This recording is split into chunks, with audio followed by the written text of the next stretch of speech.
আছে আমি সেভাবেই পড়ছি। লিখছেন, আসসালামু আলাইকুম রাসেল ভাই এবং প্রিয় শ্রোতা, আশা করি আপনারা সবাই ভালো আছেন, সুস্থ আছেন এবং নিরাপদে আছেন। আপনাদের সবাইকে জানাচ্ছি হ্যালোউইনের ভয়ঙ্কর শুভেচ্ছা। আমি মুস্তফা আলম রোমান, বর্তমানে ভূত.com-এর একজন মডারেটর হিসেবে নিয়োজিত আছি। আজ আমি আপনাদের সাথে যে ঘটনাটি শেয়ার করব সেটা একটা কম্বো স্টোরি, তাই ঘটনাটির ব্যাপারে এখনই বিশেষ কিছু বলছি না। তবে আপনাদের জন্য এবং রাসেল ভাইয়ের জন্য এই ঘটনাটি হতে চলেছে হ্যালোউইন স্পেশাল এপিসোডের বিগ সারপ্রাইজ। আমি বাজি ধরে বলতে পারি এরকম ঘটনা এর আগে কখনো কোথাও প্রচারিত হয়নি, কারণ ঘটনাটি আমি নিজে সংগ্রহ করলেও লেখাটা কিন্তু আমার একার নয়। জানেন কে কে সঙ্গ দিয়েছে আমাকে? তারা আর কেউ নন, আমার আপনার প্রিয় তানভীর তুষার, সাবিত আলম এবং সিফাত আলম ভাই। জি হ্যাঁ, আমরা চারজন মিলে ঘটনাটি লিখেছি।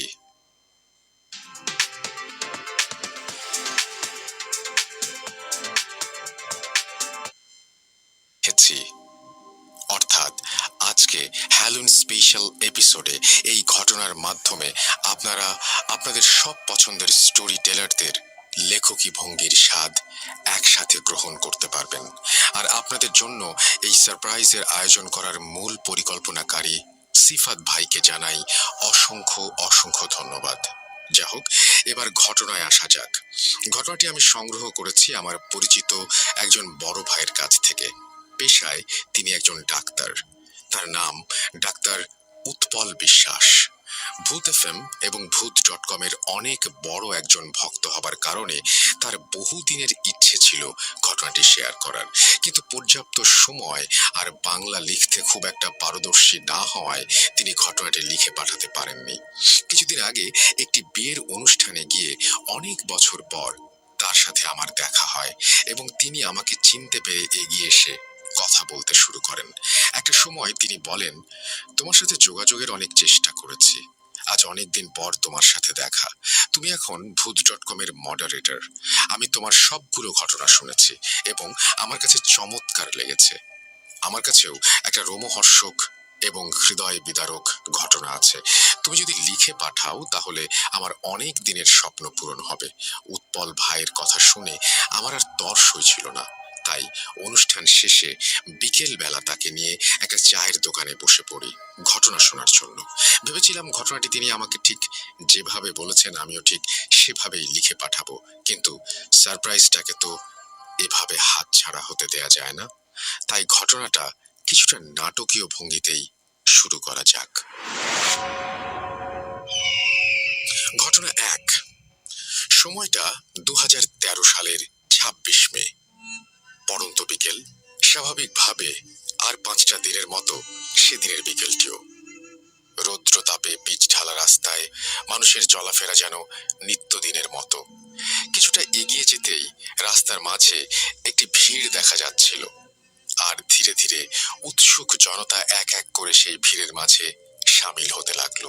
সময়ের সাথে সাথে ভিড় বাড়তে থাকে, আর সেই ভিড়ের মাঝেই সবাই আবিষ্কার করে স্কুল ইউনিফর্ম পরা 16-17 বছর বয়সী এক কিশোরকে, যে কিনা রাস্তার মাঝে অচেতন অবস্থায় পড়ে আছে। অনেকেই মনে করে ছেলেটি হয়তো রোদের প্রচন্ড তাপে মাথা ঘুরে পড়ে গিয়েছে। দুই একজন ব্যক্তি ছেলেটির শরীরে হাত রেখে বুঝতে পারে যে ছেলেটি আসলে আর বেঁচে নেই। বিষয়টি নিশ্চিত হতে কয়েকজন ছেলেটির গলায় হাত দিয়ে এবং কবজি পরীক্ষা করে দেখে, অর্থাৎ নাড়ি পরীক্ষা করে দেখে ছেলেটি সত্যিই মারা গিয়েছে। নিথর দেহ নিয়ে সে রাস্তার এক পাশে পড়ে আছে। ছেলেটির মৃত্যু নিশ্চিত হওয়ার পর উপস্থিত জনতার মাঝে কেউ একজন পুলিশ চলে আসে। তারা এসেই উৎসুক জনতার ভিড় সরিয়ে দিয়ে চারিদিকে আইনি প্রক্রিয়ায় ঘিরে ফেলে এবং ছেলেটির শার্ট প্যান্টের পকেট চেক করতে থাকে, এতে করে যদি ছেলেটির কোনো পরিচয় বা ঠিকানা পাওয়া যায়। কিন্তু অনেক খোঁজাখুঁজির পরেও ছেলেটির ব্যাগ থেকে উত্তরবঙ্গের কোনো একটা জেলার একটি ঠিকানা ছাড়া আর কিছুই পাওয়া যায় না। এরপর পুলিশ লাশটিকে ময়না তদন্তের জন্য অর্থাৎ পোস্টমর্টেমের জন্য বাংলাদেশের স্বনামধন্য একটি মেডিকেল কলেজে পাঠিয়ে দেয়। কিছুক্ষণের মধ্যেই যথারীতি লাশটি মেডিকেলে পৌঁছে যায়। সেখানে থাকা একজন চিকিৎসক লাশটিকে শেষবারের মতো পরীক্ষা করে এবং একটি স্ট্রেচারে করে মর্গে পাঠিয়ে দেন। অল্প কিছু সময়ের মাঝেই ডোম চলে আসে। ডোম ছিল মধ্যবয়স্ক একজন পুরুষ, মাথায় কাঁচা পাকা চুল আর মুখে চাপ দাঁড়ি। সেই মুহূর্তে সে নেশায় একদম বুঁদ হয়েছিল। ডোমরা সাধারণত এমনই হয়ে থাকে, লাশ কাটার আগে তাদের প্রচুর পরিমাণে নেশা করতে হয়। ডোম পোস্টমর্টমের জন্য রেডি হয়, কিন্তু কর্তব্যরত চিকিৎসক তখনও অনুপস্থিত। মেডিকেলের একজন স্টাফ এসে তাকে খবর দিয়ে যায় ডাক্তারের আসতে একটু দেরি হবে। ডোম অনেক এক্সপেরিয়েন্সড হবার ফলে সে ডাক্তারকে ছাড়াই লাশ কাটা শুরু করবে বলে ভাবে, আর সাথে এও ভাবে যে লাশের অর্গ্যানগুলো কেটে আলাদা করে রাখলে ডাক্তার সাহেব পরে এসে স্বল্প সময়ে সেগুলো দেখে নিয়ে কাজ শেষ করতে পারবে। এই ভেবে সে লাশ কাটতে শুরু করে দিল। লাশ কাটার এক পর্যায়ে গলার মাঝ বরাবর একটা অংশ কাটার পর সেই ডোম সেখানে একটি পাথর দেখতে পেল। রক্ত লেগে থাকার কারণে পাথরের রং বোঝা যাচ্ছিল না, বিধায় সে পাথরটি নিয়ে পাশে থাকা বালতির ভেতরে অর্থাৎ বালতির পানিতে ধুয়ে দেখলো যে নীল রঙের একটি পাথর। পাথরটি দেখে বেশ দামি বলে মনে হচ্ছিল, তাই সে লোভ সামলাতে না পেরে পাথরটি নিজের প্যান্টের পকেটে ঢুকিয়ে ফেলে আর ভাবতে থাকে যে এই পাথর বিক্রি করেই নেশার সামগ্রী কেনা যাবে। এরপর সে লাশ কাটা শেষ করবে। ঠিক এমন সময় কর্তব্যরত চিকিৎসক চলে আসেন মর্গে, আর অনেকটা সময় নিয়ে লাশের বিভিন্ন অর্গান চেক করে উনি ডমকে বলেন, ছেলেটির মৃত্যুর কারণ আমার বোঝা হয়ে গেছে, আপনি লাশের সেলাই সহ বাকি কাজ শেষ করে ফিরে যেতে পারেন, আমি বেরোচ্ছি। এই বলে ডাক্তার মর্গের রুম থেকে বেরিয়ে চলে যান, আর ডোম লাশটি সেলাই করছিল। এমন সময় সে এক পুরুষ কণ্ঠের করুণ সুরে কান্নার আওয়াজ শুনতে পায়। কান্নার আওয়াজটা এতটাই করুণ ছিল যে যে কোনো ব্যক্তির কানে গেলে কষ্টে তার বুক ফেটে যাবে। ডোম তার সেলাই থামিয়ে মনে মনে ভাবছিল, এত বছর ধরে এখানে কাজ করছি, আজ পর্যন্ত কিছুই শুনলাম না, আবার কিছু দেখলামও না, তাহলে হঠাৎ এমন কান্নার আওয়াজ কোত্থেকে আসছে? যাকে মনে হয় আজকে একটু বেশি নেশা করে ফেলেছি, তাই এসব ভুলভাল শুনছি। মনে মনে নিজের সাথে এসব কথা বলে ডোম তার লাশ সেলাইয়ের কাজে মনোযোগ দেয়। লাশ সেলাই প্রায় শেষ। ঠিক এমন সময় সে শুনতে পায় কোনো পুরুষ কণ্ঠ খুব সুন্দরভাবে তাকে বলছে, যেটা নিয়েছো সেটা দয়া করে ফেরত দিয়ে দিও, না হলে বড় ক্ষতি হবে। ডোম এই কথা শুনে সেলাই বন্ধ করে দেয় আর প্রচন্ড ভয়ে ঘামতে থাকে। সে একটু সাহস নিয়ে জিজ্ঞাসা করে, কে কে কে কথা বলছে, কে? ডোমের কথা শেষ হবার আগেই সেই পুরুষ কণ্ঠ আবার বলে ওঠে, যা নিয়েছো ফেরত দিয়ে দিও, নইলে বড় ক্ষতি হবে।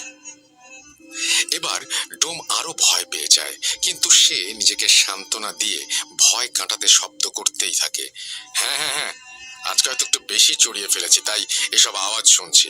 সে একটু ভয়ে ভয়ে লাশ সেলাই করতে করতে ভাবে, এই পাথরটা বিক্রি করে নেশার জিনিস কিনবো, এটা আমি ঠিক নিয়েই যাব। এরপর সে আবার লাশ সেলাইয়ে মন দেয়। সেলাই শুরু করতেই তার মনে হতে থাকে মর্গের ভেতর সে ছাড়াও অন্য কারো উপস্থিতি আছে। তার কানের কাছে কান্নার সেই আওয়াজ যেন আরো স্পষ্টভাবে আসতে থাকে, আর একটু পর পর আওয়াজটা তার বাম কান থেকে ডান কানের দিকে, আবার ডান কান থেকে বাম কানের দিকে ঘুরতে থাকে। পরক্ষণেই কান্নার আওয়াজ থেমে যায় আর রুমটি একদম পিন ড্রপ সাইলেন্ট হয়ে যায়। হঠাৎ সেই নীরবতা ভেঙে আবারও ডোম শুনতে পায় কেউ রুমের চারটা কোণা থেকে একসাথে বলছে, ফিরিয়ে দাও, দয়া করে ফিরিয়ে দাও, ওটা নিয়ে যেও না এখান থেকে, ফিরিয়ে দাও। ডোম সব শুনে অস্থির হয়ে নিজেকে বলতে থাকে, সব ভুল, সব ভুল, আমি ভুল শুনছি আমি। এভাবেই নিজের সাথে কথা বলতে বলতে ডোম লাশ সেলাই শেষ করে ফেলে, আর সে ভয়ে ভয়ে খুব দ্রুত লাশটিকে ঢেকে দেয় আর হিমাগারে রেখে তড়িৎ বেগে মর্গ ত্যাগ করে। কিছুক্ষণ পর পুলিশ আসে ময়নাতদন্তের কাজ শেষ হয়েছে কিনা জানার জন্য। ময়নাতদন্ত শেষ হয়ে গেছে দেখে মেডিকেলের সমস্ত পেপার ওয়ার্ক সম্পূর্ণ করে লাশটিকে ছেলেটির ব্যাগে থাকা একটি ঠিকানায় পাঠাবার জন্য অ্যাম্বুলেন্সের কাছে হস্তান্তর করা হয়। জীবনে প্রথমবারের মতো মাইক্রোবাসের স্টিয়ারিং ছেড়ে অ্যাম্বুলেন্সের স্টিয়ারিং এ হাত রাখলেন অ্যাম্বুলেন্স চালক। তার জীবনের প্রথম ভাড়ায় এই লাশটি বহন করে নিয়ে যেতে হবে প্রায় 1.5 ঘন্টার পথ। হাসপাতালের সব ঝামেলা মিটিয়ে লাশ নিয়ে ঠিক 10টায় রওনা দিলেন অ্যাম্বুলেন্স চালক ও তার সহযোগী লাশটির প্রথম গন্তব্যস্থল ছেলেটির এলাকার থানায়। হাসপাতাল থেকে বেরিয়ে প্রায় 1.5 ঘন্টার পথ। যতদূর চোখ যায় বিস্তৃত খোলা মাঠ আর ফসলি জমি, সাথে পাকা রাস্তার দুপাশে বড় বড় গাছের সারি। রাতে অ্যাম্বুলেন্সের হেডলাইটের আলোতে এক মোহনীয় পরিবেশ তৈরি হয়েছে রাস্তা জুড়ে।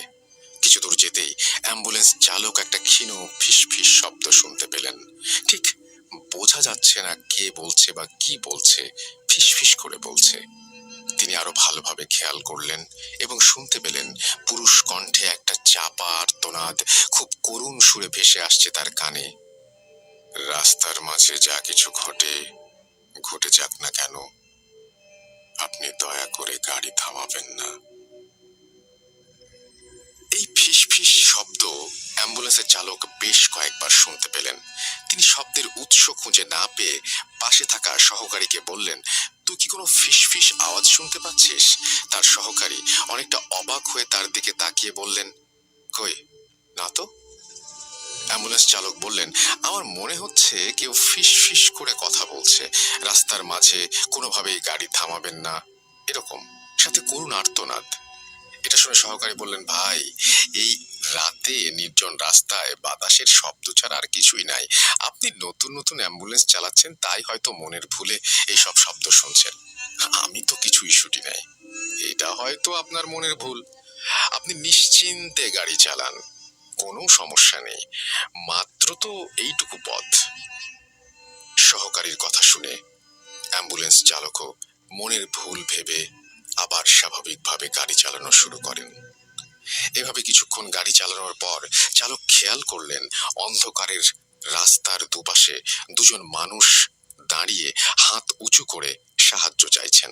তিনি সেদিকে তাকাতেই অ্যাম্বুলেন্সের পেছনে থাকা ড্রাইভার আর রোগীর মাঝে যে জায়গাটা একটা জানালার মতো দেয়া থাকে, জানালায় টোকা দিয়ে আবার সেই পুরুষ কণ্ঠে কাঁদো কাঁদো গলায় গাড়ি না থামানোর জন্য অনুরোধ করতে লাগলেন। এবারে অনুরোধটা যেন একটু স্পষ্ট ভাবেই শুনতে পেলেন তিনি, কিন্তু তিনি খেয়াল করলেন তার পাশে থাকা হেল্পার খুব স্বাভাবিকভাবেই বসে আছে। সে রাস্তার দুজন লোককেও লক্ষ্য করছে না। তাই তিনি গাড়ি না থামিয়ে রাস্তার লোক দুজনকে পাশ কাটিয়ে সামনে চলে গেলেন। কিছু দূর গাড়ি চালানোর পরে চালক খেয়াল করলেন রাস্তার পাশে আবারও সেই দুইজন লোক আগের মতোই হাত তুলে দাঁড়িয়ে সাহায্য চাচ্ছে। তবে এবার ব্যাপারটি চালক এবং হেল্পার দুজনেই একসাথে দেখে। ঠিক সেই সময়ে চালক আবার শুনতে পান সেই করুণ সুর, পুরুষ কণ্ঠ বলে চলেছে, আমি আপনাকে হাত জোর করে অনুরোধ করছি, দয়া করে গাড়ি থামাবেন না। চালক এবারও মনের ভুল ভেবে গাড়ি থামাতে চাওয়ার কথা হেল্পারকে বলে। হেল্পার বলে, ভাই, গাড়ি থামিয়েন না, নির্জন রাস্তা, রাতে এমন করে অনেক ডাকাতি হয়। কিন্তু চালক একজন মহিলা মানুষকে সাথে দেখে তাদের কাছে গিয়ে গাড়িটা দাঁড় করালেন। চালক এবং হেল্পার খেয়াল করলেন রাস্তায় দাঁড়িয়ে থাকা লোক দুজন মাঝবয়সী পুরুষ এবং মহিলা। পুরুষ লোকটি এগিয়ে এসে জানালেন সম্পর্কে তারা স্বামী স্ত্রী এবং কিছুক্ষণ আগেই তার স্ত্রীর মা মারা গিয়েছেন, তাই রাস্তার পাশে দাঁড়িয়ে তারা যাওয়ার জন্য একটা গাড়ির খোঁজ করছিলেন। চালক ও হেল্পার এতক্ষণে মহিলার দিকে খেয়াল করে দেখলেন তার পরনে সুন্দর একটা গাঢ় নীল রঙের শাড়ি। চালক এবং হেল্পার দুজনেই বেশ অবাক হলো এই ব্যাপারটা দেখে। মহিলার মা মারা গিয়েছেন, অথচ তিনি এত সুন্দর করে গাঢ় নীল শাড়ি পরে এসেছেন। এবার পুরুষ লোকটি বললেন, ভাই, এই মুহূর্তে একটা জরুরি কাজের জন্য আমি তার সাথে যেতে পারছি না, তাই দয়া করে আপনি ওকে পৌঁছে দিন, ভাড়া যত লাগে আপনাকে দেব। চালক তখন বললেন, কিন্তু সমস্যা হলো অ্যাম্বুলেন্সের সামনে তো কোনো জায়গা নেই, আর পেছনে কি লাশ। লোকটি চালকের কথা শেষ না হতেই বলে ওঠেন, আরে সমস্যা নেই, ও লাশের সাথে যেতে পারবে। ওর মা মারা গিয়েছে, এখন ওর মনের ভেতরে আর ভয় ডর বলতে কিছু নেই। আপনি দয়া করে ওকে নিয়ে যান। হেল্পার নেমে পেছনের দরজা খুলে দিলেন এবং মহিলা গাড়িতে উঠে বসলেন। লোকটাও ভাড়া মিটিয়ে উল্টো পথে হাঁটা শুরু করলো। চালক আবার অ্যাম্বুলেন্স চালাতে শুরু করলেন। এভাবে কিছুক্ষণ গাড়ি চালানোর পর চালক এবং হেল্পার গাড়ির পিছনে একটা ধস্তাধস্তির শব্দ শুনতে পেলেন। মনে হচ্ছে পেছনে দুজন লোক গাড়ির মাঝে কিছু একটা নিয়ে কাড়াকাড়ি করছে। গাড়িটা যেন ধস্তাধস্তির কারণে একটু দুলছে এদিক ওদিক। সাথে সাথে চালক আবার শুনতে পেল সেই করুণ শব্দ। সেই পুরুষ কণ্ঠে আবারও কাঁদো কাঁদো গলায় কেউ বলে চলেছে, এ আপনি কাকে গাড়িতে উঠালেন? দয়া করে গাড়ি থেকে নামিয়ে দিন, মহিলাকে নামিয়ে দিন। এত করুণ সুরে কাঁদতে কাঁদতে বলা হলো কথাটা যে উপেক্ষা করতে পারল না চালক। তখনও গাড়ির ভেতর হালকা ধস্তাধস্তির শব্দ হয়েই চলেছে। এর মাঝে রাস্তার পাশে গাড়ি থামিয়ে দিলেন তিনি। গাড়ি থামিয়ে দেওয়ার সাথে সাথেই পেছনের ধস্তাধস্তির শব্দটাও থেমে গেল। ঠিক তখনই পেছন থেকে রাগান্বিত কণ্ঠে মহিলাটি বলে উঠলেন, কি ব্যাপার, আপনি গাড়ি থামালেন কেন?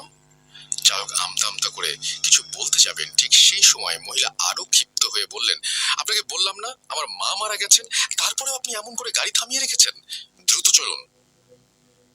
গাড়ি চালানো শুরু করার পরে আবার সেই ধস্তাধস্তির শব্দ। এক পর্যায়ে মহিলা পেছন থেকে বলে উঠলেন, গাড়ি থামান, আমি এখানে নেমে যাব। মহিলার কথা শুনে চালক গাড়ি থামিয়ে দিলেন। চালক এবং হেল্পার অবাক হয়ে খেয়াল করলেন রাস্তার দুপাশে কোনো বাড়ি ঘর নেই, দুপাশে শুধুই ফসলি জমি। হেল্পার নেমে পেছনের দরজাটা খুলে দিতেই মহিলা গাড়ি থেকে নেমে মুহূর্তেই রাস্তার পাশে থাকা ফসলি জমির অন্ধকারে মিলিয়ে গেলেন। এরপর তারা গাড়ি নিয়ে কোনো ঝামেলা ছাড়াই মাঝরাতে ছেলেটির এলাকার থানায় পৌঁছালেন এবং সেই থানায় পুলিশের সাহায্যে তারা লাশ নিয়ে ছেলেটির বাড়িতে গেলেন। এবার গাড়ির দরজা খুলে তারা যখন লাশটি নামাতে গেল তখন দেখলো লাশের ডান পা থেকে তাজা রক্ত ঝরছে। সেই রক্ত দিয়ে অ্যাম্বুলেন্সের স্ট্রেচার ভিজে চুইয়ে পড়েছে অ্যাম্বুলেন্সের মেঝেতে। সবাই ঘটনাটা দেখে রীতিমতো অবাক, কারণ ছেলেটি মারা গেছে অনেক আগে। মৃত্যুর এতটা সময় পর এমনিতেই একটা মৃতদেহের রক্ত জমাট বেঁধে যায়, সেখানে মৃতদেহ থেকে এমন তাজা রক্ত পড়া সত্যি ভয়ঙ্কর এবং প্রায় অসম্ভব একটা ব্যাপার।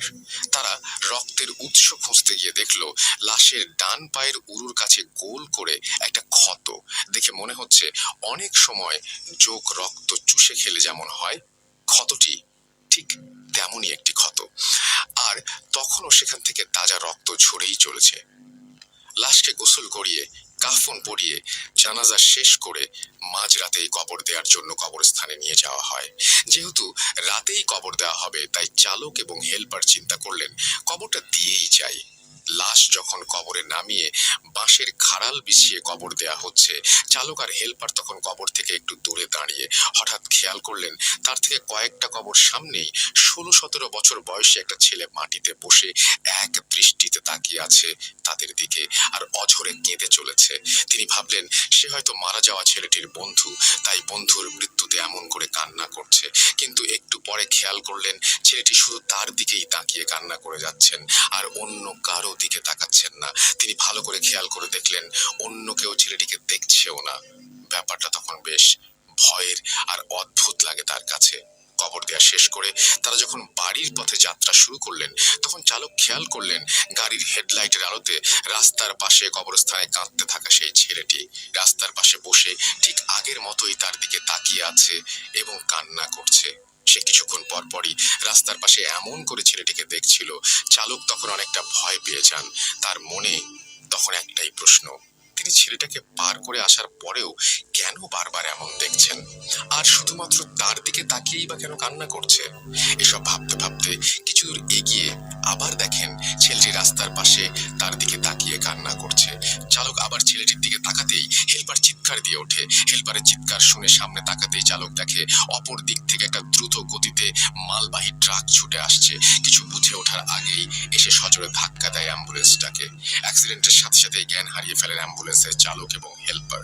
কিন্তু জ্ঞান হারানোর কয়েক মুহূর্ত পরেই আবার তাদের জ্ঞান ফিরে আসে। চালক এবং হেল্পার দেখতে পান তাদের কিছুই হয়নি। একটু আগে যে ট্রাকের সাথে অ্যাক্সিডেন্ট করলো তারা, তার কোনো চিহ্নও নেই। আর এই সব কিছু একদম ঠিকঠাক ঠিকঠাক আছে। একটু পর নিজেকে স্বাভাবিক অবস্থায় ফিরিয়ে এনে একটু ভয়ে ভয়ে চালক আবার গাড়ি চালাতে শুরু করলেন। আবারও একটু দূরে এসে তিনি খেয়াল করলেন আবারও সেই ছেলেটি রাস্তার পাশে বসে তার দিকে তাকিয়ে আছে আর একটানা কান্না করেই চলেছে। ছেলেটির দিকে তাকাতেই তারা আবার আগের মতো করেই অ্যাক্সিডেন্ট করলো। আবার কয়েক মুহূর্তের জন্য জ্ঞান হারানোর পর জ্ঞান ফিরে দেখেন সবকিছু ঠিক এবং স্বাভাবিক। এবার চালক হেল্পার প্রচন্ড রকমের ভয় পেয়ে যান। গাড়ির চালক আস্তে আস্তে গাড়ি চালানো শুরু করেন। কিছুক্ষণ বেশ স্বাভাবিকভাবে আসার পর দুজনে খেয়াল করেন রাস্তার পাশে বিশাল এক গাছের ডাল ভেঙে পড়ে আছে তাদের অ্যাম্বুলেন্সের সামনে। এটা দেখে দুজনেই অ্যাম্বুলেন্স থেকে নেমে দৌড় দেয় সামনের দিকে। একটু সামনেই তারা দেখতে পায় একটা চায়ের দোকান, আর দোকানে কয়েকজন লোক বসে চা খাচ্ছে। তারা সেদিকে দৌড়ে গেলে লোকগুলো উঠে দাঁড়ায়। চায়ের দোকানি তাদের বলে, আপনারা রাস্তার মাঝে গাড়ি রেখে এভাবে দৌড়ে আসছেন কেন? অ্যাম্বুলেন্স চালক তখন বলেন, দেখলেন না আমাদের গাড়ির উপর একটা গাছ ভেঙে পড়লো। চায়ের দোকানি সহ সবাই, অর্থাৎ বাকি সবাই তখন অবাক হয়ে তাদের দিকে তাকিয়ে আছে। দোকানি বলে, কই, কোথায় গাছের ডাল ভেঙে পড়েছে? সবকিছু তো ঠিকই আছে। আমি দেখলাম আপনারা গাড়ি থেকে নেমে আসছেন, হঠাৎ কি হলো আপনি মাঝ রাস্তায় গাড়ি হার্ড ব্রেক করলেন? তারপর দুজন গাড়ি থেকে নেমে সোজা আমাদের দিকে দৌড় দিয়ে আসলেন। এই কথা শুনে চালক এবং হেলপার দুজনেই পেছনের দিকে তাকিয়ে কোথাও কোনো গাছের ডালের চিহ্ন দেখতে পেল না। ফাঁকা রাস্তার মাঝে তাদের গাড়ি দাঁড় করানো, তারা বাকি রাতটা ভয়ে ভয়ে এই চায়ের দোকানেই কাটিয়ে সকালে চলে গেল। চালক অ্যাম্বুলেন্স চালানোর প্রথম দিনই এমন এক ভয়ঙ্কর অভিজ্ঞতার কারণে সেদিন বাড়ি ফিরে এই অ্যাম্বুলেন্স চালানোর চাকরি বাদ দিয়ে দিলেন। কিন্তু ঘটনা যেন তখনও তার পিছু ছাড়ছে না। তিনি প্রায় প্রতি রাতে একটা অদ্ভুত স্বপ্ন দেখতে শুরু করেন। তিনি স্বপ্নে দেখেন একজন 50 ব্যক্তি তার কাছে এসে সেদিন রাতে গাড়ি থামিয়ে সেই মহিলাকে গাড়িতে তোলার ব্যাপারে খুব রাগান্বিত হয়ে অভিযোগ জানাচ্ছেন। কেন সেদিন রাতে এতবার বলার পরেও সে গাড়ি থামিয়ে ওই মহিলাকে গাড়িতে তুললেন, এটা বারবার জানতে চাচ্ছেন। এই বৃদ্ধ লোকটাকে তিনি এর আগে কোথাও দেখেননি বা চেনেন না। এরপর একটা পর্যায়ে গিয়ে দেখলেন লোকটা তাকে একটা অজানা জিনিস ফিরিয়ে দেওয়ার জন্য অনুরোধ জানাচ্ছেন। তার একটু পরেই অ্যাম্বুলেন্স চালকের ঘুম ভেঙে যায়। তিনি এই স্বপ্নের কোনো ব্যাখ্যা বুঝতে পারেন না। তিনি প্রথম দিন এটা স্বাভাবিকভাবেই মেনে নিলেন। এত কিছু ঘটে গেল গত রাতে, তাই হয়তো এমন হয়েছে এটা ভাবলেন। কিন্তু প্রথম দিন এটা স্বাভাবিকভাবেই মেনে নিলেও সমস্যা হলো প্রতিদিন রাতে তিনি একই স্বপ্ন দেখা শুরু করলেন। বারবার সেই 50 লোকটা তার কাছে একটা অজানা জিনিস ফিরিয়ে দিতে বলছে। প্রায় 2 সপ্তাহ ধরে এই স্বপ্নের কোনো কুল কিনারা করতে না পেরে তিনি অনেকটা বাধ্য হয়ে সেই ছেলের বাড়িতে চলে যান।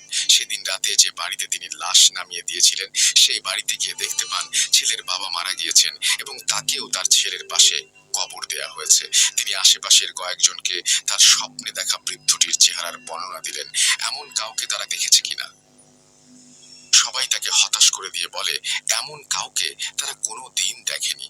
সেখানে কোনো তথ্য না পেয়ে তিনি আবার বাড়িতে ফিরে আসেন, কিন্তু স্বপ্নের সেই লোক তার পিছু ছাড়ে না। তাই তার সাথে ঘটে চলা ঘটনার ব্যাখ্যা এবং ঘটনাগুলোর রহস্য উন্মোচনের জন্য মরিয়া হয়ে ওঠেন তিনি। এর পরিপ্রেক্ষিতেই সে যত দ্রুত সম্ভব সেই মেডিকেলে আসার জন্য রওনা হন। মেডিকেলে পৌঁছাতে পৌঁছাতে অনেকটা রাত হয়ে গিয়েছিল। সে মেডিকেলে এসে যে ডাক্তার সেই ছেলের পোস্টমর্টম করেছিল তাকে খুঁজতে শুরু করেন। ডাক্তারকে খুঁজে পাওয়ার পর ডাক্তার কিছুটা ব্যস্ত থাকায় তাকে বাইরে গিয়ে অপেক্ষা করতে বলেন। ডাক্তার বাইরে এসে তাকে কি হয়েছে জিজ্ঞেস করতেই সে ডাক্তারের পেছনের দিকে অবাক চোখে তাকায়, আর কিছু বলার আগেই অজ্ঞান হয়ে মাটিতে লুটিয়ে পড়ে। ডাক্তার এই আকস্মিক দৃশ্য দেখে থমকে যান এবং আশেপাশের লোকজন ডাকতে শুরু করেন তাকে সাহায্য করার জন্য। লোকজন ডাকার জন্য ডাক্তার যখন এদিক ওদিক দেখছিলেন তখন পেছন দিকে চোখ পড়তেই তিনি দেখেন খাকি কাপড় পরিহিত একজন মধ্যবয়সী লোকও অজ্ঞান হয়ে পড়ে আছে। ডাক্তার আশেপাশের লোকজন এবং হাসপাতালের স্টাফদের সাহায্যে তাদের দুজনকে ভেতরে নিয়ে শুইয়ে দেন। ঘটনা 3। ঘন্টাখানেক পর অ্যাম্বুলেন্স চালকের জ্ঞান ফিরে আসে এবং অনেকটা উত্তেজিত হয়ে সে ডাক্তারের কাছে গিয়ে তাকে জিজ্ঞেস করে, ওই লোকটিকে, আপনার পেছনে যে লোকটি দাঁড়িয়ে ছিল সেই লোকটি কোথায়? ডাক্তার তার কথা বুঝতে না পেরে তাকে জিজ্ঞেস করে সে কোন লোকটির কথা বলছে। প্রত্যুত্তরে অ্যাম্বুলেন্স চালক ডাক্তারকে বলে তার পেছনে যে লোকটি খাঁকি কাপড় পরে দাঁড়িয়েছিল সেই লোকটি কোথায়। ডাক্তার কিছুটা অবাক হন, কেননা অ্যাম্বুলেন্স চালক এবং সেই খাঁকি কাপড় পরিহিত লোকটি কখনোই একজন আরেকজনের পরিচিত নন। এই বিষয়ে তিনি নিশ্চিত ছিলেন, কেননা খাকি কাপড় পরিহিত লোকটাকে তিনি চিনতেন আর ভালো করেই জানতেন সে সবসময় নেশাগ্রস্ত থাকে। কিন্তু তবুও অ্যাম্বুলেন্স চালক কেন বারবার সেই লোকটাকে এত মরিয়া হয়ে খুঁজছে? ডাক্তার তার সব চিন্তা ভাবনাকে মনের মধ্যে লুকিয়ে রেখে অ্যাম্বুলেন্স চালকটিকে সেই খাকি কাপড় পরিহিত লোকটার বিছানার কাছে নিয়ে যান এবং জিজ্ঞেস করেন সে এই বিছানায় শুয়ে থাকা লোকটির কথাই জিজ্ঞেস করছিল কিনা। উত্তরে অ্যাম্বুলেন্স চালক হ্যাঁ বলেন এবং সেই লোকটির দিকে এক দৃষ্টিতে তাকিয়ে থাকেন এবং লোকটির পরিচয় জানতে চান। ডাক্তার তাকে জানায় বিছানায় পড়ে থাকা লোকটি এই হসপিটালের ডোম। ডাক্তার কোনো কিছু বুঝতে না পেরে অ্যাম্বুলেন্স চালককে সবকিছু খুলে বলার অনুরোধ করেন। অ্যাম্বুলেন্স চালক ডাক্তারকে কিছু বলতে যাওয়ার আগেই বিছানায় শুয়ে থাকা ডোমের জ্ঞান ফিরে আসে। ডোমের জ্ঞান ফিরে আসার সাথে সাথে সে অ্যাম্বুলেন্স চালকের দিকে তাকিয়ে অবাক প্রশ্ন করতে থাকে সে কে এবং কেনই বা সে বারবার তার স্বপ্নে আসে। ডোমের কথা শুনে অ্যাম্বুলেন্স চালক এক প্রকার বাকরুদ্ধ হয়ে যান। কিছু সময় পর সে নিজেকে স্বাভাবিক অবস্থায় ফিরিয়ে এনে অনেকটা বিরক্তি নিয়ে ডোমকে সেই একই প্রশ্নগুলো করতে শুরু করে। তাদের কথোপকথন শুনে ডাক্তার একরকম বোকা বনে যায়। অ্যাম্বুলেন্স চালক তখন ডোমকে প্রশ্ন করে সে কেন বারবার রাস্তায় গাড়ি থামাতে নিষেধ করেছিল। অ্যাম্বুলেন্স চালকের কথা শুনে ডোম রীতিমতো উত্তেজিত হয়ে যায় এবং সে অ্যাম্বুলেন্স চালককে উল্টো প্রশ্ন করে বসে। ডোমের প্রশ্ন ছিল কেন সে বারবার সেই পাথরটি ফিরিয়ে দিতে বলছিল। ডোমের কথা শুনে অ্যাম্বুলেন্স ড্রাইভার তাকে বলে পাথর? কোন পাথর? কিসের পাথর? আমি কোনো পাথরের কথা জানি না। আপনি আমাকে কি যেন বলছিলেন তার কোনো কিছুই আমি বুঝতে পারছিলাম না, আমার মাথায় ঢুকছিল না। ডোম এবং অ্যাম্বুলেন্স চালকের কথা শুনে ডাক্তার এবারে ডোমকে সবকিছু খুলে বলার অনুরোধ করেন। ডোম তখন অ্যাম্বুলেন্স চালককে উদ্দেশ্য করে বলতে থাকেন 2 সপ্তাহ আগে হাসপাতালে 16-17 বছর বয়সী একটি ছেলে আসে, অর্থাৎ তার লাশ আসে। সেদিন আপনার আসতে একটু দেরি হয়, আমি একাই সেই লাশটি কাটা শুরু করি, কেননা আমার এর আগে 200-র ওপর লাশ কাটার অভিজ্ঞতা আছে। লাশটি কাটতে কাটতে যখন আমি লাশের গলার দিকে কাটা শুরু করি তখন আমি গলার ভেতর শক্ত একটা কিছু পাই। জিনিসটা কি তা দেখার জন্য আমি সেটি পানি দিয়ে ভালোভাবে ধুয়ে পরিষ্কার করি এবং দেখি জিনিসটি ছিল ছোট একটি পাথর যার রং ছিল নীল। পাথরটি দেখে আমার কাছে অনেক দামি মনে হয়েছিল আর তাই আমি পাথরটি নিজের কাছে রেখে দেওয়ার সিদ্ধান্ত নেই। যেহেতু মাঝে মাঝে আমি একটু নেশা করি তাই পাথর বিক্রি করে আমার অনেক দিনের নেশার টাকা হয়ে যেতে পারে ভেবে মনে মনে খুশি হচ্ছিলাম। কিন্তু পাথরটি নেয়ার পর থেকেই আমি শুনতে থাকি একটি পুরুষ কণ্ঠ আমাকে কান্না জড়িত কণ্ঠে পাথরটি ফিরিয়ে দিয়ে যেতে বলছে। নেশার ঘরে থাকায় এসব আমি পাত্তা দেইনি। লাশ কাটা শেষে বাড়ি ফিরে আসার সময় একটি স্বর্ণের দোকানে যাই পাথরটি বিক্রি করার জন্য। ভেবেছিলাম পাথরটির দাম হয়তো 30 থেকে 40 হাজার টাকা হবে, কিন্তু স্বর্ণের দোকানে যাওয়ার পর স্বর্ণকার আমাকে পাথরটির জন্য 5,000 টাকা দিতে চান। পছন্দ মতো দাম না পাওয়ায় আমি বাড়ি ফিরে এসে পাথরটি আমার ড্রয়ারে রেখে দেই। পরের দিন আমি অন্য আরেকটি স্বর্ণের দোকানে যাই এবং সেখানেও পাথরটির জন্য 5,000 টাকা দিতে চাই। এবারে আমি অন্য কোনো কিছু না ভেবে পাথরটি বিক্রি করে দেই 5,000 টাকাতেই। পাথরটি বিক্রি করে মনে মনে কিছুটা খুশি হই, কেননা সেই মুহূর্তে 5,000 টাকাই আমার জন্য অনেক টাকা ছিল।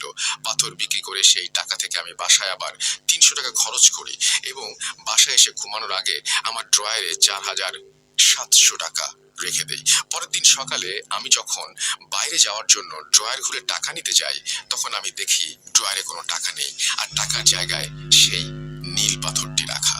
এই দৃশ্য দেখে আমি প্রচন্ড রকমের অবাক হয়ে যাই এবং পাথরটি কিভাবে আমার ড্রয়ারে ফিরে এলো এটি নিয়ে ভাবতে থাকি। কিন্তু আমার মাথায় কোনো কিছুই আসছিল না, কেননা পাথরটি আমি নিজে না নিয়ে এলে কোনোভাবেই এখানে আসার সম্ভাবনা নেই। তবুও আমার স্ত্রীকে ডেকে জিজ্ঞেস করি কেউ এসে পাথরটি দিয়ে গিয়েছিল কিনা। পরক্ষণেই আবার মনে পড়ে আমি তো কাউকেই আমার বাসার ঠিকানা দেইনি, তাহলে এই পাথরটি কেউ এসে কিভাবে দিয়ে যাবে।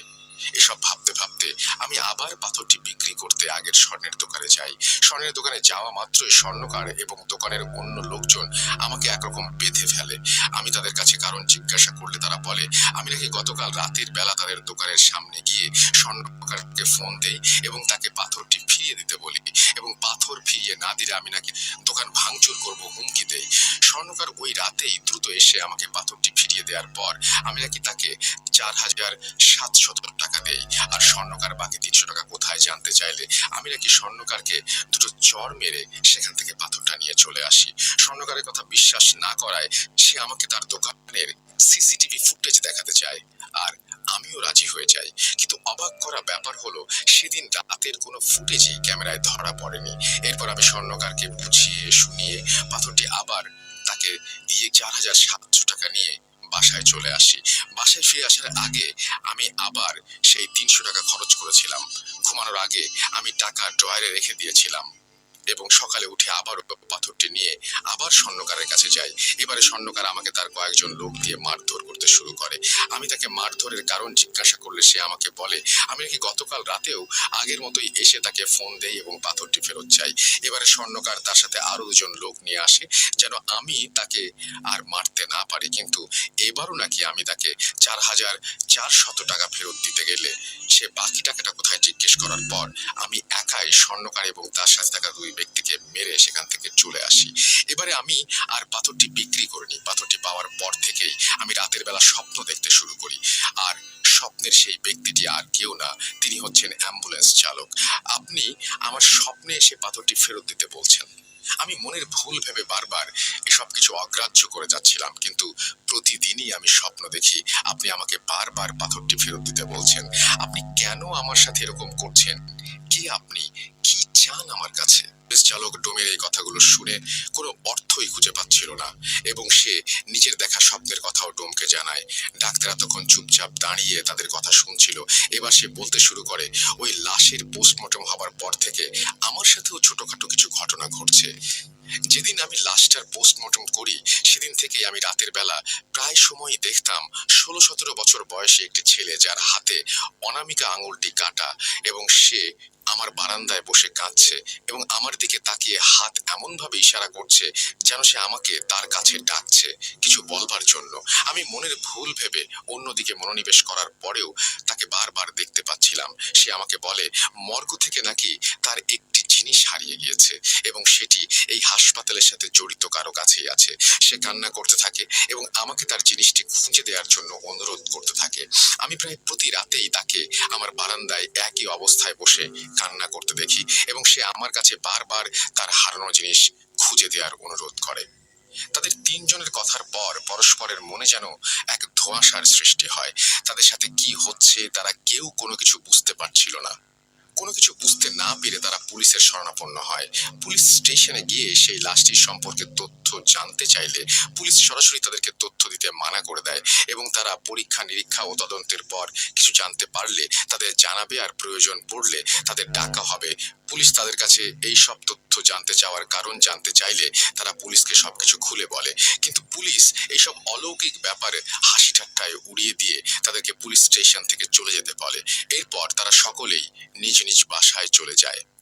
তবে অদ্ভুত ব্যাপার হলো সেদিনের পর থেকে অ্যাম্বুলেন্স চালক এবং ডাক্তারের সাথে আর কোনো ধরনের কোনো ঘটনা ঘটেনি, কিন্তু সেদিন থেকে ডোমের জীবন শুরু হয় এক বিভীষিকাময় কালো অধ্যায়ের। বাড়িতে ফিরে আসার পর ডোম আবার স্বপ্ন দেখতে শুরু করে। এবারে সে স্বপ্নে গাঢ় নীল শাড়ি পরিহিত মহিলাকে দেখতে পায়। মহিলাটাকে বারবার সেই অ্যাম্বুলেন্স চালককে একটি জিনিস দিতে নিষেধ করে এবং বলে যদি সে অ্যাম্বুলেন্স চালককে জিনিসটি দেয় তাহলে নাকি অনেক বড় ক্ষতি হবে। কিছুক্ষণ পর সে আবার স্বপ্নে দেখে অ্যাম্বুলেন্স চালকটি তার স্বপ্নে এসে তার কাছে কিছু একটা চাচ্ছে এবং বলছে যদি সে জিনিসটি তাকে না দেয় তাহলে নাকি সেই গাঢ় নীল শাড়ি পরিহিত মহিলা এসে তার অনেক বড় ক্ষতি করবে। কিন্তু ডোম কিছুতেই বুঝতে পারছিল না সেই মহিলা এবং অ্যাম্বুলেন্স চালক তার কাছে কি চাচ্ছে। অ্যাম্বুলেন্স চালক এবং সেই মহিলাটি ডোমের কাছে আসলে সেই পাথরটি চাচ্ছিল, কিন্তু সে কিছুতেই ভেবে পাচ্ছিল না তারা তার কাছে আসলে কি চাচ্ছে। ডোম কেন সেই পাথরটির কথা মনে করতে পারছিল না সেই বিষয়ে আমি কিছুক্ষণ পরেই আসছি। এরপর থেকে ডোম প্রতিদিনই একই স্বপ্ন দেখতে থাকে। নীল শাড়ি পরিহিত মহিলা বারবার তাকে এসে সাবধান করে দিচ্ছিল এবং তার কাছে জিনিসটি চাচ্ছিল, আর এটাও বলছিল জিনিসটা তাকে না দিলে সে তার অনেক বড় ক্ষতি করবে। এর কিছুদিন পর বাইরে থেকে বাজার করে ফিরে আসার সময় একটি রোড অ্যাক্সিডেন্টে ডোমের স্ত্রী মারা যায়। ডোম তখন বুঝতে পারে তার কাছে যে জিনিসটি চাওয়া হচ্ছিল তা না দেওয়ার জন্যই হয়তো নীল শাড়ি পরিহিত মহিলা তার স্ত্রীকে মেরে ফেলেছে। ডোমের স্ত্রী মারা যাওয়ার পর তার স্ত্রীর জানাজা পড়িয়ে দাফন করা হয়। কিছুদিন পর ডোমের স্ত্রীর কুলখানির দিন রাতে স্বপ্নে দেখে সেই শাড়ি পরিহিত মহিলাটি তার কাছে এসে জিনিসটি চাচ্ছে এবং বলছে, এখনো সময় আছে, জিনিসটা আমাকে দিয়ে দে। অ্যাম্বুলেন্স চালককে ভুলে ওই জিনিস দিবি না, জিনিসটা তুই আমায় দে।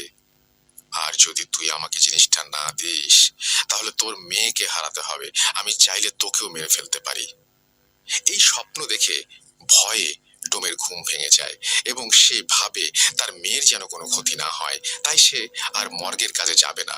এরপর সে সারাদিন বাসায় নিজের মেয়ের সাথে থাকতে শুরু করে। কিন্তু কিছুদিন পর কোনো এক দরকারে ডোম তার মেয়েকে নিয়ে বাসা থেকে বের হয়। দরকার শেষে মেয়ের সাথে কথা বলতে বলতে যখন বাসায় ফিরছিল তখন হুট করেই যে স্থানে ডোমের স্ত্রীর অ্যাক্সিডেন্ট করে মারা গিয়েছিল সেই একই স্থানে আসার পর সে তার মেয়ের কোনো একটা আওয়াজ শুনতে না পেয়ে যখন পেছন ফিরে তাকায় তখন সে দেখে তার মেয়েও সেই একই জায়গায় রোড অ্যাক্সিডেন্ট করেছে এবং সাথে সাথে সেখানেই মারা গিয়েছে। এই দৃশ্য দেখে সে হতবাক হয়ে যায়, তার মাথা একেবারেই যেন কাজ করা বন্ধ করে দেয়। বুকের ভেতরে চাপা কষ্ট নিয়ে ডোম তার মেয়েকে দাফন করে বাসায় ফিরে আসে। সেদিন রাতে এসে সেই নীল শাড়ি পরিহিত মহিলাটিকে স্বপ্ন দেখে ডোম। মহিলাটি তাকে বলে, তোকে বারবার সাবধান করেছিলাম আর বলেছিলাম আমাকে জিনিসটা দিয়ে দে, কিন্তু জিনিসটা দিচ্ছিস না। আবারও বলছি, আমাকে জিনিসটা দিয়ে দে। তোর স্ত্রী সন্তানকে মারতে পারলে আমি তোকেও মারতে পারি, কথাটা মাথায় রাখিস। তোর পরিবার তো শেষ হয়েই গিয়েছে, কিন্তু তুই মারা গেলে তো সবই শেষ। আমি চাইলে তোকে মারতে পারি, কিন্তু তোকে আমি মারছি না, কারণ আমার দরকারি জিনিসটা তোর কাছেই আছে। বাঁচতে চাইলে জিনিসটা আমাকে দে, আর খবরদার জিনিসটা অ্যাম্বুলেন্স চালককে দিবি না। ডোমের এই স্বপ্ন দেখা শেষ হওয়ার সাথে সাথেই সে আবার স্বপ্নে অ্যাম্বুলেন্স চালককে দেখতে পায়। অ্যাম্বুলেন্স চালক তাকে বলে, জিনিসটা দয়া করে আমাকে দিয়ে দিন, আপনার পরিবারের দুজন সদস্য ইতোমধ্যে মারা গেছে, আপনি যদি বাঁচতে চান তাহলে জিনিসটা আমাকে দিয়ে দিন দয়া করে, সেই মহিলা আপনাকেও মেরে ফেলবে। কিন্তু ডোম কিছুতেই বুঝতে পারছিল না তার স্বপ্নে দেখা দুজন ব্যক্তি তার কাছে কি চাচ্ছে, আর সে কিভাবেই বা সেই জিনিস তাদেরকে দেবে। এসব চিন্তা তাকে প্রায় পাগল করে ফেলে। তাই সে একদিন তার বন্ধুর কাছে তার সাথে ঘটে যাওয়া ঘটনাগুলো শেয়ার করে। ডোমের বন্ধু তার কথা শুনে এক হুজুরের সাথে দেখা করার পরামর্শ দেয় এবং বলে তার নাকি একজন পরিচিত হুজুর আছে, সে চাইলে নাকি তার বন্ধু তার সাথে দেখা করিয়ে দেবে। ডোম তার বন্ধুকে সেই হুজুরের সাথে দেখা করিয়ে দেওয়ার কথা বলে, কেননা সে এসব আর সহ্য করতে পারছিল না।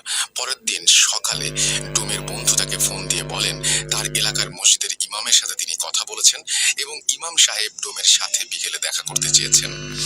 বিকেলের দিকে ডোম একটু ঘুমিয়ে পড়ে এবং স্বপ্নে সেই মহিলা তার সামনে হাজির হয় এবং তাকে বলে, না না না না, ভুলেও এই কাজ করিস না, ওই হুজুর তোর কোনো উপকার করতে পারবে না, বাঁচতে চাইলে জিনিসটা আমাকে দে, আর এই হুজুরের সাথে দেখা করতে যাস না, কোনো লাভ নেই। স্বপ্ন দেখে ভয়ে ডোমের ঘুম ভেঙে যায়। সে ভাবে যত দ্রুত সম্ভব তার হুজুরের সাথে দেখা করা উচিত। এই ভেবে ডোম খুব দ্রুত বাসা থেকে বের হয় হুজুরের কাছে যাবার উদ্দেশ্যে। কিন্তু রাস্তায় যেখানে তার স্ত্রী এবং মেয়ে রোড অ্যাক্সিডেন্ট করে মারা গিয়েছিল সেখানেই কাকতালীয়ভাবে তার সাথেও একটি দুর্ঘটনা ঘটে এবং সে পায়ের হাঁটুর নিচ থেকে পুরো অংশ চিরকালের জন্য হারিয়ে ফেলে। রাস্তার আশেপাশে থাকা মানুষজন তাকে ধরাধরি করে হাসপাতালে নিয়ে যায়, আর হাসপাতালে থাকা অবস্থায় ডোম স্বপ্নে দেখে সেই নীল শাড়ি পরিহিত মহিলা তার স্বপ্নে এসে তাকে বলছে, তোকে মানা করেছিলাম হুজুরের কাছে যেতে, তোর এই ভুলের জন্য তুই নিজেই নিজের ক্ষতি করে বসলি, তোকে আগেও বলেছি আমি চাইলে তোকেও মেরে ফেলতে পারি, কিন্তু আমার অতি প্রয়োজনীয় জিনিসটা তোর কাছেই আছে, আমি তোকে এই জন্য মারছি না, জিনিসটা আমাকে দিয়ে দে। অ্যাক্সিডেন্টের পর ডোম প্রায় 3 দিনের মতো হাসপাতালে থাকে। এরই মধ্যে ডোমের সেই বন্ধু তার অ্যাক্সিডেন্টের খবর পেয়ে দ্রুত মসজিদের সেই ইমাম সাহেবকে নিয়ে হাসপাতালে চলে আসে। ইমাম সাহেব এসে ডোমের সাথে কি কি ঘটেছে বা ঘটে চলেছে তার সবকিছু জানতে চাইলে ডোমটাকে সবকিছু খুলে বলে। ঘটনা 4। ডোমের কাছ থেকে সবটা শোনার পর ইমাম সাহেব তাকে সান্ত্বনা দিয়ে সাময়িক সময়ের জন্য বাইরে বেরিয়ে আসেন। কিছুক্ষণ পরে তিনি ভেতরে গিয়ে যা বলেন তা শুনে সবাই প্রায় বাকরুদ্ধ হয়ে যায়। তিনি ডোমের বন্ধুকে ডেকে বলেন, আপনার বন্ধুকে কালো জাদু করা হয়েছে। শুধু তাই নয়, এই মুহূর্তে তার অবস্থাও খুব একটা ভালো নয়, যতটা তাড়াতাড়ি সম্ভব তার চিকিৎসার ব্যবস্থা করতে হবে। এরপর তিনি ডোমের কাছে গিয়ে বলেন, আপনার বাড়িতে কোনো পাথর আছে? নীল রঙের পাথর? ইমাম সাহেবের এই প্রশ্ন শুনে ডোম রীতিমতো হকচকিয়ে যান। কারণ ঘটনাগুলো বিস্তারিতভাবে বললেও তিনি ইমাম সাহেবকে নীল পাথরের কথাটি বলেননি। তাহলে তিনি পাথরটির ব্যাপারে কিভাবে জানলেন? কথাটি ভাবার সময় ইমাম সাহেব যখন আবারও তাকে এই প্রশ্ন করেন, তখন ডোম সবটা শুরু থেকে বলতে থাকেন। ডোমের কাছ থেকে পাথরের ব্যাপারটি শুনে ইমাম সাহেবের কপালে হালকা চিন্তার ছাপ দেখা যাচ্ছিল। এদিকে ছুটি কাটিয়ে ডাক্তার উৎপল বিশ্বাস যখন হাসপাতালে এসে জানতে পারলেন সেই ডোম অ্যাক্সিডেন্ট করেছে, তখন তিনি তার কেবিনে গিয়ে ইমাম সাহেবকে দেখতে পান। তিনি ডোমের বন্ধুর কাছ থেকে সবটা শোনার পর বুঝতে পারেন ঘটনা অন্যদিকে মোড় নিয়েছে। তাই তিনি ইমাম সাহেবের কাছে গিয়ে নিজের সাথে ঘটে যাওয়া এবং সেই অ্যাম্বুলেন্স চালকের সাথে ঘটে যাওয়া ঘটনাগুলো এক এক করে বলতে শুরু করেন। ডাক্তারের কাছ থেকে সবকিছু শোনার পর ইমাম সাহেবের আর বুঝতে বাকি রইল না যে আসলে কি ঘটতে চলেছে।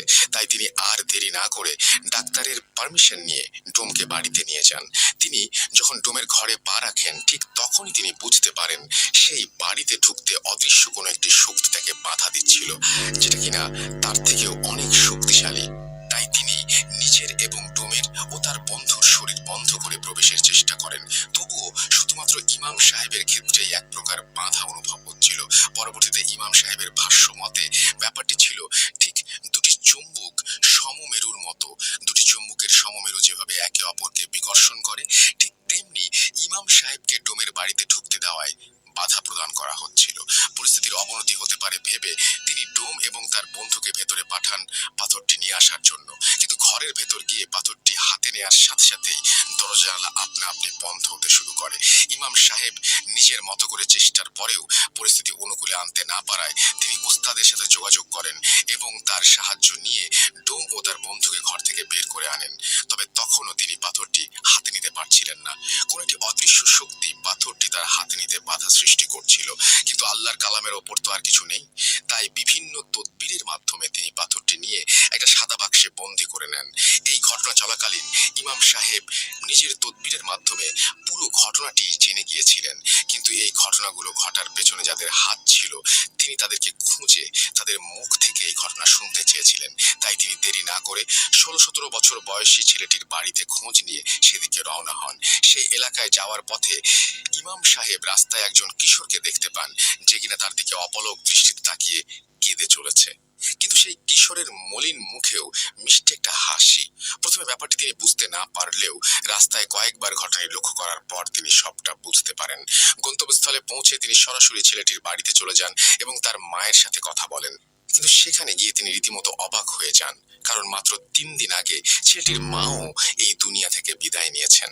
ব্যাপারটি ইমাম সাহেবের কাছে যেমন কষ্টকর, ঠিক তেমনই রহস্যজনক বলে মনে হলো। তিনি কবরস্থানে গিয়ে দেখেন বাবা, মা এবং ছেলের কবর একদম পাশাপাশি। মাত্র 1 মাসের মধ্যে একই পরিবারের 3 জনের মৃত্যু। তবে ছেলের মৃত্যু ছাড়া বাকি সবগুলো প্রায় স্বাভাবিক মৃত্যুর মতো। এরপর ইমাম সাহেব তার কবর জিয়ারত করেন এবং বুঝতে না পেরে আবারও নিজের ওস্তাদের সাথে যোগাযোগ করেন। তার ওস্তাদ বলেন, তুমি পাথরের বাক্সটি বাবা মায়ের কবরের মাঝখানে রেখে সেটিকে মুক্ত করে দাও, বাকিটা সেখানে দেখতে পাবে।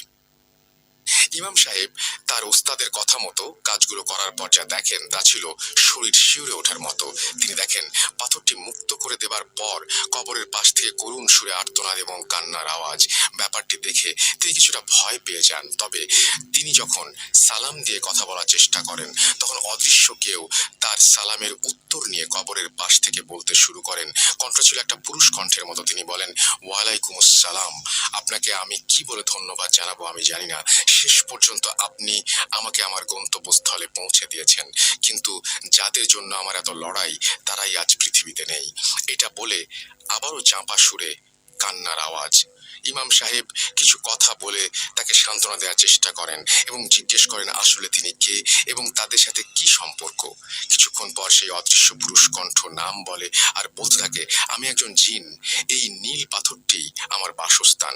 আমাকে আমার গুরু এই 3 জনের সেবায় নিয়োজিত করেছিলেন। তারা ছিলেন অত্যন্ত ভালো মানুষ। মূলত আমার বাবা ছিলেন ওনাদের পূর্বপুরুষের রক্ষক। বংশ পরম্পরায় আমার কাঁধেও ওনাদের রক্ষার দায়িত্ব পড়ে। আমি অনেক চেষ্টা করেছি তাদেরকে রক্ষা করার, কিন্তু কিছু বিশ্বাসঘাতকের কারণে আজ সব হারাতে হলো, এমনকি এই পরিবারটাকেও।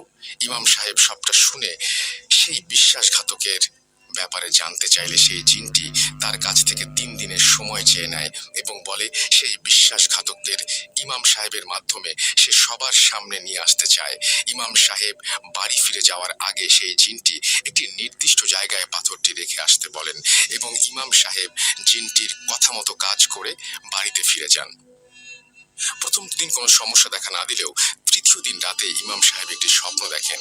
তিনি দেখেন সামনে একজন নীল শাড়ি পরিহিত মহিলা এবং কালো পাঞ্জাবি পরিহিত পুরুষ দাঁড়িয়ে আছে। তাদের চেহারা একদম অস্পষ্ট। তিনি দেখলেন সেই দুজন ব্যক্তি কাকে যেন জোর করে ফাঁসিতে ঝুলিয়ে দিয়ে অট্ট হাসি হাসতে হাসতে চলে গেলেন। এরপর ঠিক ফজরের আজানের সময় তার ঘুম ভেঙে যায় এবং তিনি আল্লাহর কাছে এই ধরনের বাজে স্বপ্ন থেকে মুক্তি চেয়ে বাঁ পাশে 3বার থুতু ফেলেন। দিনটা বেশ ভালোই কাটছিল। ওই দিন সন্ধ্যা 6:30টার দিকে তিনি মাগরিবের নামাজ পড়িয়ে বাড়ি ফেরার পথে পেছন থেকে একজনের সালাম শুনে দাঁড়িয়ে পড়েন। কণ্ঠস্বর বেশ পরিচিত। তিনি বুঝতে পারেন সেই নীল পাথরের ভেতরে থাকা জিন। আজ 3 দিন পূর্ণ হওয়ায় সে সেই বিশ্বাসঘাতককে ধরিয়ে দিতে এসেছে। কিন্তু প্রথমে জিনটি বলে ওঠে, হুজুর, একটি দুঃসংবাদ আছে। সেই ডোম আজ ভোর রাতে মারা গিয়েছে। সিলিং ফ্যানের সাথে তার লাশ এখনো ঝুলছে। এটা শুনে ইমাম সাহেবের ভোর রাতের স্বপ্নের ব্যাপারটা মনে পড়ে যায়। তিনি হম্বিতম্বি করে বাড়ি গিয়ে পুলিশকে ফোন করে সবটা জানায় এবং পুলিশ সেই ডোমের লাশ উদ্ধার করে। কিন্তু তদন্তের সময় পুলিশ ইমাম সাহেবকে দোষী ভেবে বসে, কারণ সেই এলাকায় কেউই ডোমের মৃত্যুর ব্যাপারটা জানে না। কিন্তু ইমাম সাহেব এত দূর থেকে সবটা কিভাবে জেনে গেলেন? তারা ইমাম সাহেবকে গ্রেপ্তার করে থানায় নিয়ে গেলেও অনেক তথ্য আর অলৌকিক ঘটনার বর্ণনা দিয়ে তিনি পুলিশের কাছে একটি ফাঁকা রুমে একা থাকার অনুমতি এবং কিছুটা সময় চেয়ে নেন। পুলিশ সবটা শোনার পর তার নিজেকে প্রমাণের জন্য একটি শেষ সুযোগ দেন এবং একটি কক্ষে একা রেখে আসে। ইমাম সাহেব সেই কক্ষে যাবার পর আসন বসিয়ে জিনটিকে ডাকেন এবং বিশ্বাসঘাতকদের ব্যাপারে জানতে চান। এবার জিনটি বলতে থাকে, এই সব কিছুর পেছনে দায়ী হচ্ছে 16-17 বছর বয়সী ছেলেটির চাচা চাচি। তারাই আমাকে বন্দি করেছে আর তারাই আমাকে মেরেছে। তারা চেয়েছিল আমাকে বন্দি করে অসৎ কাজে ব্যবহার করবে, কিন্তু আল্লাহর অশেষ রহমতে আমি বেঁচে গিয়েছি। ওই চাচা চাচি সবাইকে মেরে স্বার্থ হাসিলের পর গা ঢাকা দেওয়ার জন্য ওই ছেলের বাড়িতেই বেছে নিয়েছে। আপনি যত তাড়াতাড়ি সম্ভব পুলিশের সাহায্য নিয়ে তাদের আটক করুন, নয়তো তারা আরো মানুষের ক্ষতি করবে। জিনের কাছ থেকে সবটা শোনার পর ইমাম সাহেব তাকে বিদায় দিয়ে পুলিশকে সবটা জানান। তবে পুলিশ এ ব্যাপারে বিশ্বাস করতে নারাজ। ইমাম সাহেব পুলিশকে শেষবারের মতো ভরসা করার অনুরোধ জানালে পুলিশ ব্যাপারটি বুঝতে পারে এবং ফোর্স নিয়ে বেরিয়ে পড়ে। সত্যি বলতে ব্যাপারটি অবিশ্বাস্য হলেও সত্য যে পুলিশ বাড়িতে রেড দেওয়ার পর দুজন ব্যক্তিকে খুঁজে পায় যারা সেখানে তন্ত্রবিদ্যা চর্চা করছিল। তাদের কাছ থেকে 2টো বই, একটা মাথার খুলি এবং একটি পাত্রে 3টি অনামিকা আঙুল পাওয়া যায়। 2টো আঙুল ডান হাতের এবং একটা বাঁ হাতের। পুলিশ সবকিছু সংগ্রহ করে তাদের আটকের পর ফিরে এলে ইমাম সাহেবের মাধ্যমে আস্তে আস্তে সব রহস্য উন্মোচিত হতে থাকে। সেই চাচা চাচির কাছ থেকে শোনা ঘটনার প্রতিটি অংশ গায়ে কাঁটা দেওয়ার মতো। মানুষ এতটা জঘন্য হতে পারে তা কল্পনারও বাইরে। চাচাচি ইমাম সাহেব এবং পুলিশের কাছে ঘটনাটি যেভাবে বলেছিলেন আমিও ঠিক সেভাবে লেখা শুরু করছি। চাচা, আমি তখন অনেক ছোট, পরিবারের সবচেয়ে ছোট সদস্য হওয়ায় আদরের পরিমাণটা বেশি হলেও কোনো উপহার বা আবদার পূরণের দিক দিয়ে সবার কাছে বড় ভাইয়ের কদর ছিল বেশি। আমাদের 2 ভাইয়ের মধ্যে বড় ভাইকে আব্বা সবচেয়ে বেশি ভালোবাসতেন। ভাই যা চাইতেন আব্বা তাই দিতেন, কিন্তু আমার ক্ষেত্রে এমনটা ছিল না। তাই ছোট থেকে আমার মনে একটা ক্ষোভ জমতে থাকে। বড় ভাইকে এতটা আদর যত্ন করার মূল কারণ হলো নীল পাথরের উত্তরাধিকারী। নীল পাথর হচ্ছে আমাদের পরিবারের রক্ষা কবচ। আমার দাদু একটা সময় জিন পালতেন এবং তাদের অনেকভাবে সাহায্য করতেন বিধায় উপহার স্বরূপ প্রতিটি প্রজন্মের রক্ষী হিসেবে একজন জিন পেয়ে থাকেন। আমার বাবাও পেয়েছিলেন। এদিকে পরিবারের পরবর্তী প্রজন্মের সবার বড় হওয়ায় আমার বড় ভাই ছিল পরবর্তী জিনের মালিক। এ পর্যন্ত সব ঠিক ছিল, কিন্তু মৃত্যুর আগে তিনি সম্পত্তির কিছু অংশ আমাকে দিয়ে বাকিটা বড় ভাইকে দিয়ে দিলেন। তার ধারণা ছিল যেহেতু তার মৃত্যুর পর বড় ভাই আমার দেখাশোনা করবেন, সেহেতু সম্পত্তির বড় অংশটুকু তার কাছে থাক। কিন্তু ব্যাপারটি আমি একদমই মেনে নিতে পারিনি। আমি অনেকভাবে সম্পত্তি হাতানোর চেষ্টা করেছি, কিন্তু সেই নীল পাথরের জিনের কারণে সম্ভব হয়ে ওঠেনি। এরপর ভাইয়ের বিয়ে হয়, একটা ছেলে সন্তানও হয়। এরপর আমারও বিয়ে হয়। বিয়ের পর আমার স্ত্রীকে দেখতাম সে বিভিন্ন মন্ত্র পড়ে অসুস্থ মানুষকে সুস্থ করে তুলতো। তাই আমিও তার কাছ থেকে বিষয়গুলো শুনে আগ্রহী হয়ে শিখতে থাকি। একটা সময় আমরা দুজনই কবিরাজি শুরু করে দেই এবং শক্তিশালী মন্ত্র শিখে চর্চা করতে থাকি। এদিকে আমার ভাতিজাও বড় হতে থাকে এবং আবারও সম্পত্তি পাওয়ার আশা শেষ হতে থাকে, কারণ আমার কোনো ছেলে মেয়ে নেই। সম্পত্তি এবং নীল পাথরের ভাগিদার সে একাই। তাই এই ব্যাপারে আমি আমার স্ত্রীর সাথে আলোচনা করলে সে ভাতিজাকে আমাদের দোকানে নিয়ে আসতে বলে। সেখান থেকে আমরা কবিরাজির মাধ্যমে মানুষকে সুস্থ করে দিতাম। আমিও বড় ভাইয়ের সাথে কথা বলে ভাতিজাকে শহরে পাঠিয়ে দিতে বলি এবং ভালো স্কুলে পড়াবার আশ্বাস দেই। বড় ভাই আমাকে বিশ্বাস করে ভাতিজাকে পাঠিয়ে দিলে আমি রোজ স্কুল শেষে তাকে দোকানে নিয়ে বসাতাম এবং আমাদের কাজগুলো দেখিয়ে তাকে আকৃষ্ট করার চেষ্টা করতাম। এমনই একদিন আমাদের পরিকল্পনায় আমরা সফল হই। আমার ভাতিজা মন্ত্র পাঠ করে অলৌকিকভাবে মানুষকে সুস্থ করার বিষয়ে অনেকটা আগ্রহী হয়ে যায় এবং আমাদের কাছে কবিরাজি শিখতে চায়। এটাই ছিল আমাদের মোক্ষম সুযোগ। কাজ শেখানোর নাম করে কিছুদিন পর আমরা তাকে নিয়ে 3 দিনের জন্য গোসল করতে মানা করে দেই এবং ঘরের লাইট বন্ধ করে দরজা আটকে বসে থাকতে বলি, আর ওর বাবা মায়ের সাথে কথা বলতে মানা করে দেই। আমাদের মূল উদ্দেশ্য ছিল ওর ওপর জিনের আসর করিয়ে ওর নামের সম্পত্তিগুলো অন্যদের নামে লিখিয়ে নেয়া। কিন্তু 3 দিন কেটে যাওয়ার পরেও আমাদের তন্ত্রবিদ্যায় কোনো কাজই হচ্ছিল না। এটা দেখে আমরা দুজন বেশ অবাক হয়ে যাই। আমরা বিষয়টি ভেবে কোনো কুল কিনারা করতে পারছিলাম না, কারণ এই নিয়মে চললে জিনের আসর থেকে বাঁচা সম্ভব নয়। তাহলে ও কিভাবে বেঁচে গেল? এটা ভাবতে ভাবতেই আমার মনে একটা প্রশ্ন জাগে, আচ্ছা, নীল পাথরটা ওর কাছে নেই তো? কথাটি ভেবে আমার বুকটা কেঁপে ওঠে। তাই পরের দিন সকালে ও স্কুলে চলে গেলে আমি আর আমার স্ত্রী পুরো ঘর তন্ন তন্ন করে খুঁজে ওর আলমারির উপরে একটা বাক্সে নীল পাথরটা খুঁজে পাই। ব্যাস, আর কি চাই? এতদিনে আমাদের সব স্বপ্ন, সব ইচ্ছে পূরণ হতে চলেছে। মনে মনে কথাগুলো ভাবতে ভাবতেই আমি পাথরটি নিয়ে বেরিয়ে পড়ি। এরপর প্রায় 1 সপ্তাহের চেষ্টায় আমরা পাথরটির ভেতরে থাকা জিনকে কাবু করতে সক্ষম হই এবং তাকে নিজের বশে এনে কুফরি করতে করতে রক্ষক থেকে ভক্ষকে পরিণত করে দেই। ওকে এমন ভাবে কুফরি করা হয়েছিল যে ওর নিজের প্রতি আর ওর নিচের কোনো কন্ট্রোল ছিল না। আমরা ওকে পাথরে আটকে পাথরটি অদৃশ্য করে আবার ভাতিজার পানির বোতলে ঢুকিয়ে দেই। আমাদের মূল পরিকল্পনা ভাতিজাকে এনে সম্পত্তি লিখিয়ে নেয়া এবং পাথরটি চুরি হলেও এতে করে আমাদের ফেঁসে যাওয়ার সম্ভাবনা আছে। আমি পাথরটির ওপর কুফরি কালাম করে ওটার মাধ্যমে ভাতিজাকে মেরে ফেলার সিদ্ধান্ত নেই। এতে করে তার মৃত্যুতে আমাদের উপর কোনো সন্দেহ আসবে না এবং ভাইয়ের সম্পত্তির ভাগটাও একটা সময় আমাদের কাছেই চলে আসবে। যেই ভাবা সেই কাজ। কুফরি করা পানি খেয়ে রাস্তার মাঝে পাথরটি ভাতিজার গলায় আটকে যায় এবং দম বন্ধ হয়ে যায়। এরপরের ঘটনাগুলো আপনারা সবাই জানেন। তবে আমরা এতদিন লুকিয়ে ছিলাম না। আমরা ভাইয়ের বাড়ির আশেপাশে ছিলাম এবং তাদের কুফরি করা পানি খাইয়ে আমাদের কথা ভুলিয়ে রেখেছিলাম, যাতে করে আমাদের ব্যাপারে পুলিশকে জানাতে না পারে। ভাতিজা মারা যাবার দিন রাতে হসপিটালে আমি শুধু অ্যাম্বুলেন্স চালক আর ডাক্তারকে দেখেছিলাম। সেই মুহূর্তে আমার উদ্দেশ্য ছিল নীল পাথর খুঁজে পাওয়া, কিন্তু অনেক চেষ্টার পরেও আমি কোনো খোঁজ পাইনি। তাই ডাক্তারের রুমালটা আমি চুরি করে নেই এবং সেটার মাধ্যমে সেই রাতেই আমি তাকে কালো জাদু করি। আর অ্যাম্বুলেন্সের চালককে কালো জাদু করার জন্য আমি জিনকে আমার স্ত্রীর সাথে পাঠিয়ে দেই রাস্তায় গাড়ি থামিয়ে কোনো কিছু সংগ্রহ করার জন্য। সেই রাতে অ্যাম্বুলেন্সের চালক যে দুজনকে দেখেছিল তাদের মধ্যে নীল শাড়ি পরা মহিলাটি ছিল আমার স্ত্রী, আর পুরুষ বেশে ছিল একজন জিন, যেটা তাকে দ্রুত সময়ে রাস্তা পার করতে সাহায্য করছিল। ওই দিনই আমার স্ত্রী কোনো এক বইয়ে পড়েছিল, যদি একই পরিবারের সকলের মৃত্যুর পর ছেলেদের ডান হাত এবং মেয়েদের বাম হাতের অনামিকা আঙুল কেটে নিয়ে আসা হয় তাহলে ক্ষমতা দ্বিগুণ বেড়ে যাবে। তাই ওই রাতে আমার স্ত্রী অ্যাম্বুলেন্সের পেছনের থেকে চালকের শার্টের একটা অংশ, ভাতিজার ডান হাতের অনামিকার আঙুল আর ডান পায়ের রক্ত নিয়ে আসে। এরপর আমরা একে একে ডাক্তার এবং অ্যাম্বুলেন্স চালককে কালো জাদু করি। কালো জাদুর মূল উদ্দেশ্য ছিল যখন কারো সাথে কথা বলবো তখন তাদের মাধ্যমে আমরা সেই ব্যক্তির সব তথ্য সংগ্রহ করতে পারবো। এটাকে আমরা নীল পাথর খোঁজার একটি মাধ্যম বানিয়ে ফেলেছিলাম। এভাবে অনেক চেষ্টা করে প্রায় 2 সপ্তাহ পর অ্যাম্বুলেন্স চালক মেডিকেলে আসে এবং ডাক্তারের সাথে কথা বলে। তখন ডোমের সাথে তাদের দেখা হয় এবং সেই সময় আমি জানতে পারি ডোম নীল পাথরটি চুরি করেছে।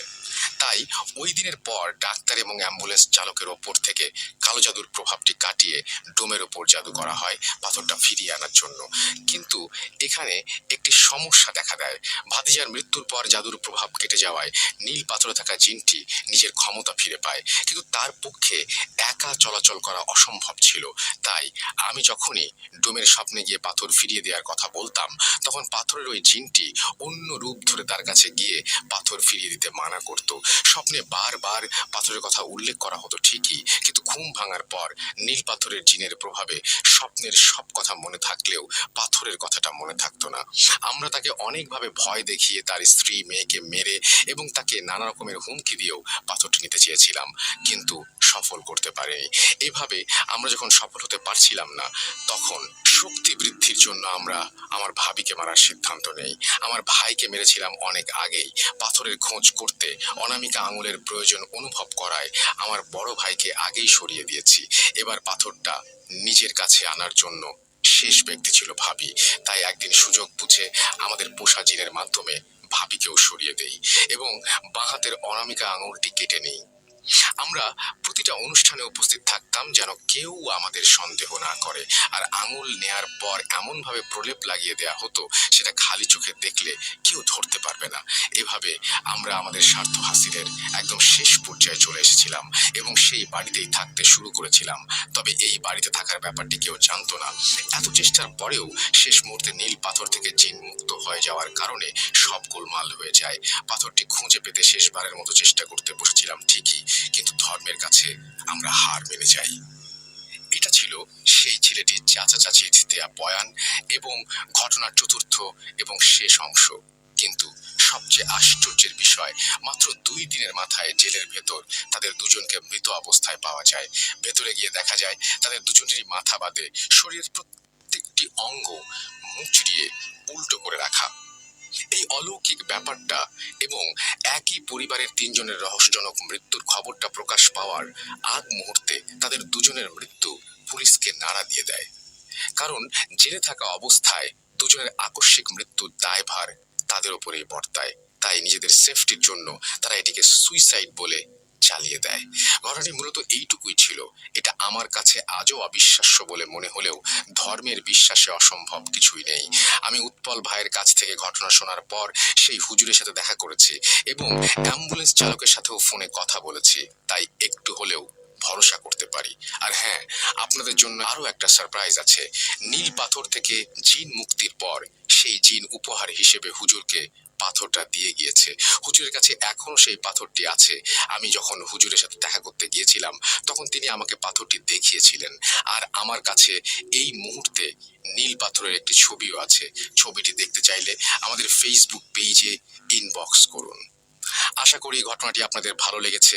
হ্যালোইন স্পেশাল এপিসোডের জন্য সিফাত ভাইয়ের এত সুন্দর একটা প্ল্যানের পর আমি যখন ঘটনাটি তাদের শোনাই, তখন তারা অনেক আগ্রহ নিয়ে ঘটনাটি লেখার জন্য রাজি হয়েছিলেন।